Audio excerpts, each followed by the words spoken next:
আরে কত গরম, উফ সহ্য করা যাচ্ছে না। আরে পাগল নাকি তুই? ছেলেদের কখনো গরম লাগে না। এই দেখ, আমি গেঞ্জি খুলে ফেলেছি, দেখ। হা হা হা হা। প্যান্টও খুলে ফেলেছি, হা হা হা হা। বর্তমানে বাংলাদেশে যে গরম পড়েছে, কিছু খবরে শোনা যাচ্ছে বিগত 57 বছরও এত গরম পড়ে নাই বাংলাদেশে। কিরে এত গরম কেন? কারণ একটাই, এত গরম মানে আপনি রোদের মধ্যে ডিম ভাজতে পারবেন। এমনিতেই এত গরম, তারপরও থাকে না কারেন্ট। কিরে কি হলো? বস কারেন্ট চলে গেছে। এই হচ্ছে বর্তমান অবস্থা। গরমের সময় আমরা সবসময় আম কাঁঠালের ছুটি পাই, কিন্তু তখন না হয় বড় আম, না হয় বড় কাঁঠাল। আচ্ছা, তোমাদের শীতকালে শীত করলে শীতের কাপড় না হয় পরতে পারতে, কিন্তু গরমকালে কি পরবে?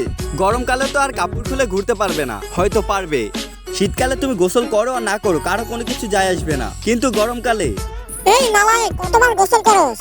গরমের জন্য আপনি ফ্যান বা এসি চালু করেন, কিন্তু কারেন্ট চলে গেলে কি করবেন? বসে বসে ঘামা ছাড়া উপায় নাই।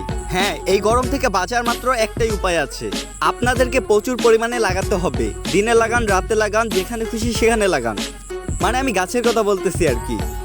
এখন মানুষ বসবাসের জন্য আর প্রয়োজনের জন্য যত খুশি তত গাছ কাটতেছে, কিন্তু তার পরিবর্তে কোনো গাছ লাগাচ্ছে না, যার কারণে বর্তমানে বাংলাদেশে এত গরম। বাংলাতে একটি স্লোগান আছে, একটি গাছ কাটলে দুটি গাছ লাগাবেন। তো আজকের ভিডিও এই পর্যন্তই। ভিডিওটি ভালো লাগলে আপনার বন্ধু বান্ধব, আত্মীয় স্বজন সবার কাছে শেয়ার করবেন। টাটা, দেখা হচ্ছে নতুন ভিডিওতে।